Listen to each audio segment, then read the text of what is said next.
13 अप्रैल 1919 बैसाखी का दिन, खुशियों और जश्न का दिन। लेकिन इसी दिन अमृतसर की एक छोटी सी जगह इतिहास की सबसे दर्दनाक घटनाओं में बदल गई। कुछ ही मिनटों में सैकड़ों जिंदगियां खत्म हो गईं और किसी को भागने का मौका तक नहीं मिला। ये कहानी है जलियांवाला बाग हत्याकांड की, जहां गोलियां सिर्फ लोगों पर नहीं चली बल्कि पूरे भारत की आत्मा को घायल कर गईं। 1919 का भारत अंदर ही अंदर गुस्से से भर रहा था। अंग्रेज सरकार ने रॉलेट एक्ट लागू किया, एक ऐसा कानून जिसमें बिना मुकदमे के किसी को भी जेल भेजा जा सकता था। लोगों की आवाज दबाई जा रही थी, विरोध बढ़ रहा था और अमृतसर धीरे धीरे तनाव की आग में घिरता जा रहा था। लेकिन 13 अप्रैल बैसाखी का दिन था। कई लोग सिर्फ त्योहार मनाने निकले थे। उन्हें नहीं पता था कि शाम क्या लेकर आने वाली है। शाम ढल रही थी। जलियांवाला बाग में हजारों लोग इकट्ठा थे।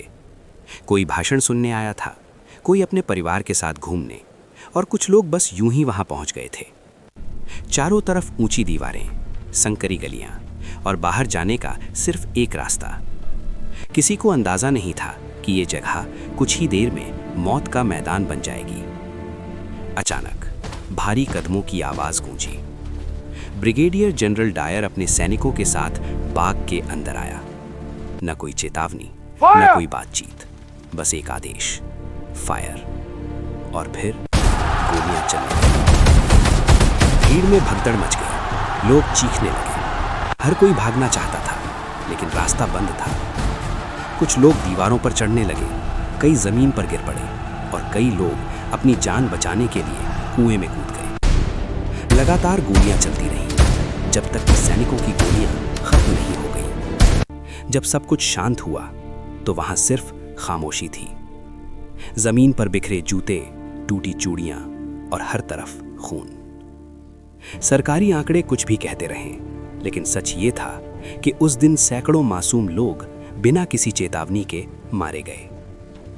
इस घटना की खबर पूरे भारत में आग की तरह फैल गई। लोगों का भरोसा टूट गया। अब ये सिर्फ विरोध नहीं रहा, ये आजादी की लड़ाई बन चुकी थी। महात्मा गांधी ने अपनी रणनीति बदल दी और लाखों भारतीयों ने कसम खाई, अब चुप नहीं रहेंगे। आज भी जलियांवाला बाग की दीवारों पर गोलियों के निशान मौजूद हैं। वो निशान सिर्फ पत्थरों पर नहीं, हमारे इतिहास पर भी हैं। एक सवाल आज भी गूंजता है, क्या उस दिन चली गोलियां सिर्फ लोगों को मारने के लिए थीं या एक पूरे देश को जगाने के लिए?